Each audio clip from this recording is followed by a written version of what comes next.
আজকে গলার অবস্থা খুবই খারাপ, কিন্তু এই গলা নিয়েও ভিডিও করতে হচ্ছে। তার কারণ আপনাদের কাছে প্রমিস করেছিলাম যখন যে আপডেটটা আসবে অবশ্যই আপনাদের সঙ্গে কিন্তু আমি শেয়ার করব, সেটা যতই আমার অসুবিধা হোক না কেন।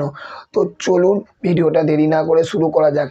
নন্দন যে সিনেমা হলটা কলকাতায়, এই নন্দন সিনেমা হলটাতে কিন্তু আবার কিন্তু নোংরামি আরম্ভ হয়ে গেল। তার কারণ বলছি, পারিয়া যে মুভিটা 2024 সালে এত ভালো রেসপন্স পেল, এত মানুষ এত ভালোবাসা দিল, সেইখান থাকতে নন্দন যে সিনেমা হলটা মানে নন্দন 2 এর যে শো পেয়েছিল প্রত্যেকটা দিন, এই নন্দন 2 কিন্তু হাউসফুল গেছে। এবং সরস্বতী পুজো বলুন বা সরস্বতী পুজোর আগে বলুন না কেন, একটা ব্যাপক লেভেলে কিন্তু রেসপন্স। এবং নন্দন 2 প্রত্যেকটা দিন একদিনও কিন্তু সিট ফাঁকা যায়নি, প্রত্যেকটা দিন কিন্তু হাউসফুল গেছে।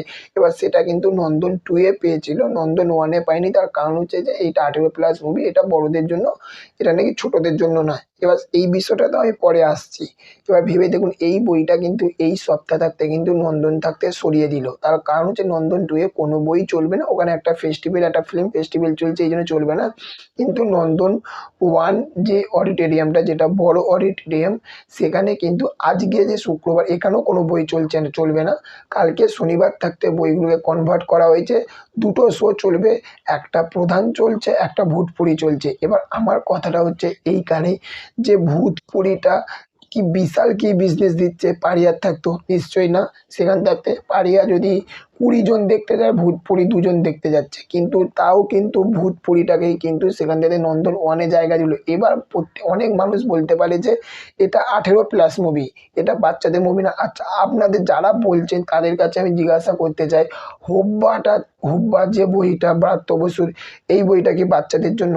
তাহলে এই বইটা যদি নন্দন 1 এ যদি জায়গা পায়, তাহলে পারিয়া মুভিটা তাহলে কেন নন্দন 1 এ জায়গা পাবে না? এইখানে ভাইলেন্স আছে মানছি, কিন্তু ভেবে দেখুন যে এখান থাকতে কতটা একটা শিক্ষা, কতটা একটা মানুষ, যেসব বাচ্চারা কুকুরগুলোকে মানে ঢিল চড়তো বা কালী পুজোর সময় লেজের মধ্যে বাজি মানে ধরিয়ে দিত, আজ তারা এই জিনিসগুলো দেখলে তারা শিখতে পারতো যে না, এই জিনিসটা করা কিন্তু উচিত নয়। তাহলে হুব্বা যে মুভিটা বাচ্চারা দেখতে পেতো, নাকি পারিয়া এই মুভিটা বাচ্চারা দেখতে পেতো?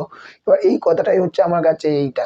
ঠিক আছে, আপনি প্রধানটা চালাচ্ছেন, ওকে, প্রধানটা তাও মানুষ চলছে, কিন্তু ভূতপুরিটা কি সত্যি কি বিশাল ব্যাপক লেভেলে চলছে? রাধা স্টুডিও কিন্তু, হ্যাঁ রাধা স্টুডিওতে পারিয়া দিয়েছে, এটা মানছে, কিন্তু রাধা স্টুডিওর ভূতপুরি চলছে না। এই কিন্তু ভূতপুরিটা কিন্তু বিশাল বড় একটা লেভেলে কিন্তু দিয়ে দিয়েছে নন্দন 1 এ। তো ভেবে দেখুন যে কি রকম। এবারে আমরা বলি না যে বাংলা ছবির পাশে থাকতে হবে, বাংলা ছবির পাশে যদি মানে সরকার, যে সরকারি যে হল, তারাই যদি না থাকে, এবার কেন, এবার হচ্ছে কেন থাকবে না, তার অনেক কারণ আছে। কিছু বলতে চাইলেও বলতে পারা যায় না, কিছু কিছু কারণ নিয়ে বলতে পারা যায় না, সেটা আপনারা বুঝে যান বা আপনারা বুঝতে পারছেন, তাই না? তো চলুন, আপনাদের কি মতামত অবশ্যই কমেন্ট বক্সে জানাবেন। আর চ্যানেলে যদি নতুন হয়ে থাকেন তার চ্যানেলটিকে অবশ্যই সাবস্ক্রাইব করে দেবেন। ভালো থাকবেন আপনারা, দেখা হচ্ছে নেক্সট অন্য কোনো ভিডিওতে। Okay, thank you, have a nice day, tata, bye by.